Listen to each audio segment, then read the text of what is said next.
अच्छा सर, आपने बड़ी इंपॉर्टेंट बात की कि पेरेंट्स को अपने आप को बदलने की बहुत ज़रूरत है, ये बड़ी इंपॉर्टेंट बात है। लेकिन इसी जगह पर हमारा एक बिलीफ ये भी आ जाता है कि एक सर्टन एज के बाद चेंज नहीं हो सकते लोग। हमने एज के साथ इसको बड़ा लिंक कर दिया है। जिस तरह 40 के बाद अब कौन बदलेगा, अब तो आते पक्की हो गई, अब नहीं बदल सकते। Is it true? कभी ये सुना कि ये जो गधा ये पीएचडी है, ये आपने कभी सुना ये जो बकरी है इसने मैट्रिक किया हुआ? नहीं सुना ना, इंसानों का सुना है।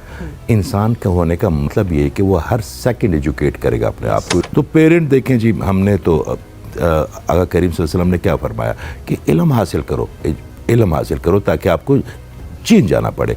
तो इल्म क्या है? To change your self in the better way for universe.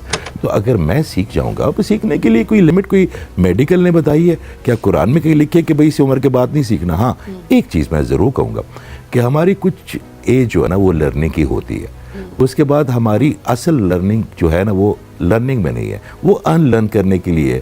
Unlearn में है कि जो हमने सोसाइटी से गलत चीज़ें अंदर डाली हुई है, बचपन से, मुआशरे से, रिश्तेदारों से, उस्तादों से, हमने सारी चीज़ें तो प्योरीफाइड नहीं ली होगी ना। हमने कभी कभी कोई ऐसी चीज़ें भी ली होंगी जो अब हमें डिलीट करनी चाहिए। अगर वो पेरेंट वो गलत चीज़ें डिलीट करते हैं तो क्या है?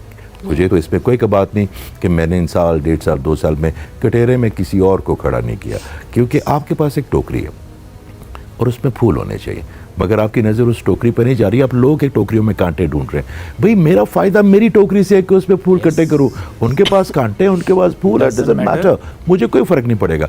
तो अगर मैं अपना एहतिसाब करूँगा ना तो उससे शुएब फ़र्क पड़ेगा, दूसरों के एहतिसाब से मुझे कम अज़ कम कोई फ़र्क नहीं पड़ेगा, मगर टाइम वेस्ट होगा।